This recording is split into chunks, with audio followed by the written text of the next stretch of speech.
संभल के जामा मस्जिद के मामले पर सुप्रीम कोर्ट का यह ऐलान सुनकर के बीजेपी परेशान। आज हमारे साथ सुप्रीम कोर्ट के वकील भानु प्रताप सिंह रहेंगे, तो आप लोग भी इस वीडियो को शुरू से लास्ट तक जरूर देखें। अस्सलाम वालेकुम वरहमतुल्लाहि वबरकातुहू। क्या हाल चाल है? उम्मीद करता हूँ खैरियत से होंगे। आप सभी लोगों का एक और न्यू वीडियो में खुशामदीद। चैनल पर पहली बार आए तो प्लीज़ चैनल को सब्सक्राइब करके बेल आइकन प्रेस कर ले, ताकि आने वाली हर वीडियो का नोटिफिकेशन आप लोग के मोबाइल पर पहुंचता रहे। चलते हैं, पहले भानु प्रताप सिंह जी को सुन लेते हैं, गुफ्तगू बरकरार रहेगी।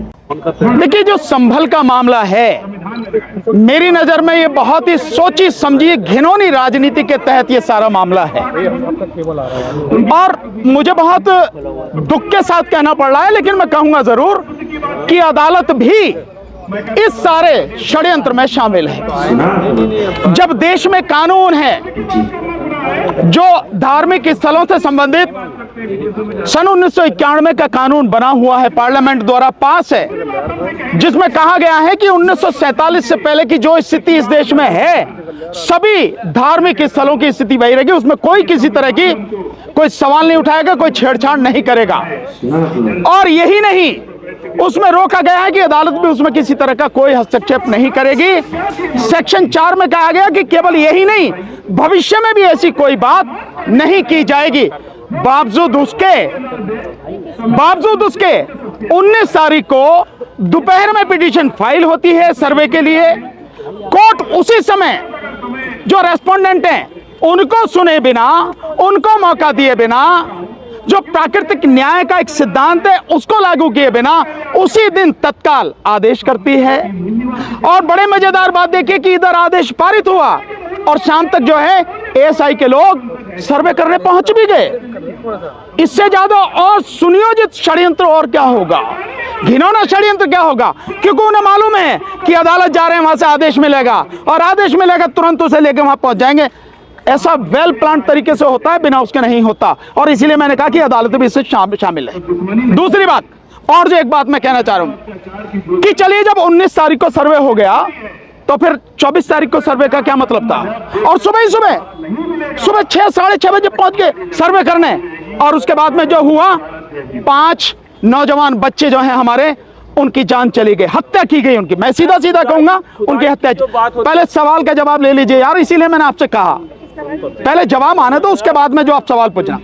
उनकी हत्या हुई, और आरोप अब ये लगाया जा रहा है कि पुलिस ने गोली नहीं चलाई, जबकि आप देख रहे हैं पुलिस कैसे गुंजू करके, वो है ना पुलिस वाला यूं करके पिस्टल चला रहा, और एक यूं करके चला रहा, वो ये सारी स्थिति।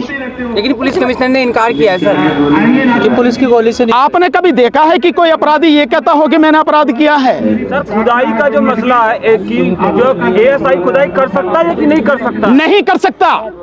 जो संविधान में जो कानून है बना हुआ 1991 का, वो किसी को भी इजाजत नहीं देता कि आप उसमें एक कदम भी रखें इस नियत से कि आप उसका सर्वे कर रहे हैं या कुछ कर रहे हैं। वो कानून पूरी तरह से रोकता है। कानून कैसे सर्वे से पता कैसे लगेगा कि क्या पता लगाना है आपको? जब संविधान ने कह दिया, जब इस देश के कानून ने कह दिया कि 1947 से पहले की जो परिस्थिति है, वो उसमें कहीं भी कोई भी उस पर कोई सवाल नहीं होगा, कोई छेड़छाड़ नहीं होगी, फिर क्या पता लगाना है आपको? कौन होते हैं आप पता लगाने वाले? एएसआई कौन होता है? तो क्या इसके पीछे कोई बड़ी साजिश नजर? मैंने बताया, बाकायदा साजिश है, और बड़ी घिनौनी साजिश है। और अगर ये साजिश नहीं होती तो पिटीशन पड़ा, विपक्षी को मौका दिए बिना आदेश हो गए, और आदेश तुरंत लागू हो गया। यहाँ सालों साल आदेश पड़े रहते हैं, धूल चाटते रहते हैं, मिट्टी लग जाती है उन पे, अधिकारी कभी गौर ही नहीं करते, और यहाँ तो पहले से तैयार बैठने, सांझ को ही पहुंच गए वहां। और क्या चाहिए? षड्यंत्र कैसे होता, मिली भगत कैसे होती है, ये सब कुछ सामने है। और 24 तारीख को क्यों किया गया, इसका भी एक कारण है। 24 तारीख को इसलिए किया गया कि 23 तारीख को बेईमानी से जो बीजेपी जीत कर आई है चुनाव में, विशेषकर अगर उत्तर प्रदेश में कहूं तो 9 जो उपचुनाव में सीटें थी, उन पर में 7 सीटों पर जिस तरह से जीत के आई है, ऐसी गुंडागर्दी आपने पहले कभी नहीं देखी होगी। मुस्लिम समाज के लोगों को रिवॉल्वर से डराया गया, रोका गया। कुंदरकी में जाटव समाज के लोगों को, यादव समाज के लोगों को, मुस्लिम समाज के लोगों को वोट डालने से रोका गया। ऐसी गुंडागर्दी आपने देखी कभी? इलेक्शन कमीशन क्या था, कहां था वो? कौन से बिल में घुसा हुआ था? कौन सी रिश्वत लेके चुप बैठा था? कौन सी वफादारी निभा रहा था? जब उसकी जिम्मेदारी है देश के संविधान को बचाने की, जब उसकी जिम्मेदारी है कि निष्पक्ष चुनाव हो, स्वतंत्र और पारदर्शी चुनाव हो, क्या कर रहा था वो? इसलिए ये सब कुछ सोचे समझे साजिश के तहत हो रहा। कहा जा रहा है पुलिस की तरफ से संभल का क्या ऐसा भी आरोप? यार इन्हें तो पूछ लें दो, आपने पूछ लिया। सर कहा जा रहा है पुलिस की तरफ से कि पत्थरबाजी की गई थी, उसको कंट्रोल करना। आप बहुत सिंपल सी बात है कि जो पत्थरबाजी का आप आरोप लगा रहे हैं, मैं मानता हूं कि पत्थरबाजी हुई है, और शुरुआत किसने की है? वो क्यों शुरुआत हुई है? पत्थरबाजी की क्यों शुरुआत हुई है? आप जाओगे और एक धार्मिक स्थल में कानून को जो है धता बताते हुए, पैरों तले कुचलते हुए आप बिल्कुल गैर कानूनी, गैर संवैधानिक काम करोगे, और उसके बाद जो आपसे पूछा जा रहा है आप उसका जवाब नहीं दोगे। लोग इकट्ठे हो जाने तो उन्हें हटाने के लिए आप गोली चलाने, और लोग पत्थर चलाने तो आप कह रहे पत्थरबाजी। गोली क्यों चलाई गई भाई? पत्थरबाजी से पहले आप इसका जवाब दो कि गोली क्यों चलाई गई। पुलिस अगर गोली चलाती है तो गोली उसी स्थिति में चलाती है जब देखे कि अब काबू में नहीं हो सकते, उससे पहले लाठी चार्ज होता है, उससे पहले चेतावनी दी जाती है, और गोली भी चलाई जाती है तो घुटनों से नीचे मारी जाती है ताकि जो है डर के भाग जाए या वो चलने के काबिल ना। ये एक तरीका होता है। आप सीधे सीधे, यार पहले जवाब तो सुन लो, सीधा सीधा आप गोली चला रहे हो और आप कह रहे हो कि मतलब पत्थरबाजी हुई है। क्या वो जो लोग हैं दिमाग खराब है उनका? उनमें समझ नहीं है कि वो क्या कर रहे हैं क्या नहीं कर रहे हैं। इन सारी चीजों को समझो और समझ, इसीलिए मैं कह रहा हूं उसकी बाकायदा अगर निष्पक्ष जांच हो जाए तो दूध का दूध पानी का पानी हो जाएगा, पता लग जाएगी कौन गुनहगार है, किसने गोली चलाई या किसने जो पत्थरबाजी की। सर जांच कौन करेगा? आपको विश्वास किस पे? नहीं, मुझे किसी पे विश्वास नहीं, मैं जानता हूँ होगा कैसे? नहीं होगी जांच, अधिकारी बिल्कुल नहीं होगी जांच, मैं जानता हूँ। वही सब कुछ करने वाले हैं, ये तो तुम जाके पता लगो, ये तुम्हारा काम है, मेरा काम नहीं। ईंट पत्थर कहाँ जाए? रामगोपाल की हत्या हुई थी तो योगी सरकार ने मुआवजा दिया था, अभी 5 लोगों की मौत हुई है, कोई मुआवजा का ऐलान नहीं हुआ है। फिलहाल क्या भेदभाव कर रही है मुसलमानों से? यार किसका जवाब दूं? आप चार चार पूछ रहे हो, इसलिए मैंने कहा एक व्यक्ति सवाल पूछे उसका जवाब देता। पूछो, आप पूछो। रामगोपाल में बराइच की जब हत्या हुई थी, बराइच में जो रामगोपाल की हत्या हुई थी तो योगी सरकार ने मुआवजा दिया था, अभी 5 लोगों की मौत हुई है, फिलहाल अभी मुआवजे का कोई ऐलान नहीं। तो जो वो रामगोपाल मरा था वो उनकी नजर में हिंदू था, उनका आदमी था, और वो जब भगवा झंडा फहरा रहा था मस्जिद पे या घर पे जाके तो वो उन्हीं का आदमी था ना। तो अपने आदमी को मरवा के दंगा करवा दिया तो उसको जो उन्हें वो देना ही देना था मुआवजा।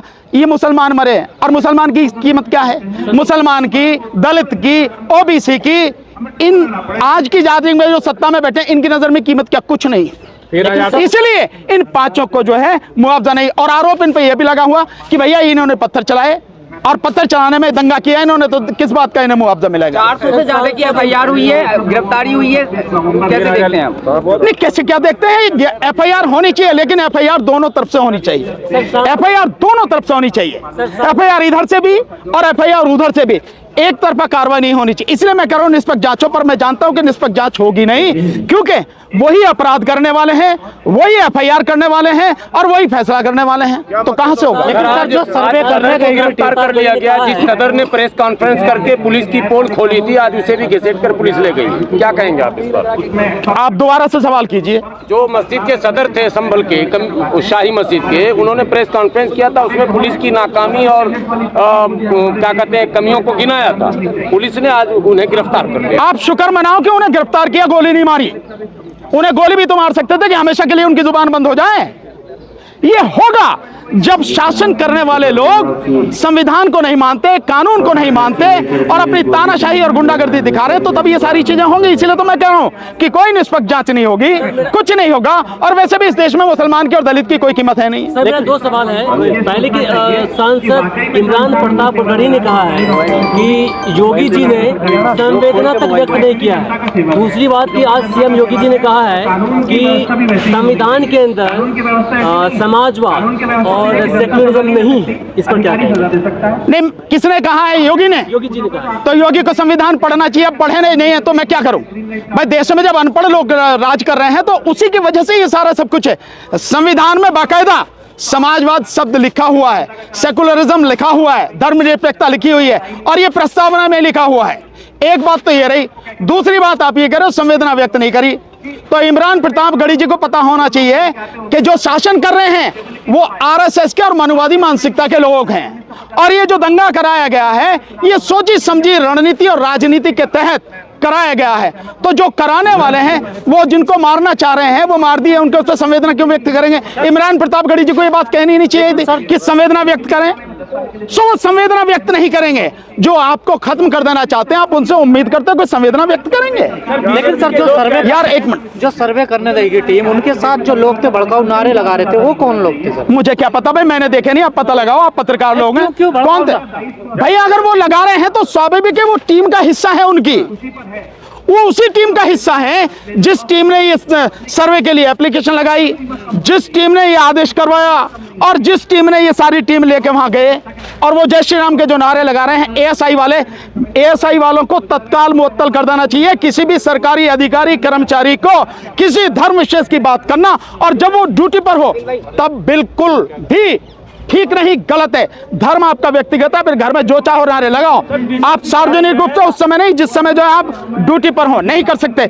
उनको तत्काल मुअत्तल किया जाना चाहिए, उनकी नौकरी खत्म की जानी चाहिए। कुछ नहीं। मंदिर निकल रहे हैं, उसके बारे में क्या कहेंगे? बहुत सारे मंदिरों में बुद्ध की मूर्ति है, उसके बारे में ये जैसे ही बीजेपी की सरकार केंद्र से और राज्यों से जाएगी, ये सब मंदिरों में, जो मस्जिदों में मंदिर निकल रहे हैं, ये सब बंद हो जाएंगे। ये तभी तक है जब तक सरकार है। हजारों मंदिरों में बुद्ध की मूर्ति निकल रही है। एएसआई डिपार्टमेंट क्या करता है? मुझे नहीं पता, ये एएसआई डिपार्टमेंट से पूछो वो क्या करता है। लेकिन मैं बहुत सिंपल से जानता हूं, ये धरती बुद्ध की धरती है और पूरे देश में बुद्ध के अवशेष बिखरे पड़े हैं। जहां भी खुदाई करोगे, और की तो जगह छोड़ दो, अयोध्या में जो है वो बुद्ध के अवशेष हैं। ये सारा दोस्तों आज के वीडियो में इतना ही। बस आप लोग का इस पूरे वीडियो पे क्या राय है नीचे कमेंट करके जरूर बताएं। चैनल को अभी तक सब्सक्राइब नहीं किया तो प्लीज चैनल को सब्सक्राइब करके बेल आइकन प्रेस कर ले, ताकि आने वाली हर वीडियो का नोटिफिकेशन आप लोग के मोबाइल पे पहुंचता रहे। आप लोग से फिर मिलते हैं किसी नेक्स्ट वीडियो में। अल्लाह हाफिज।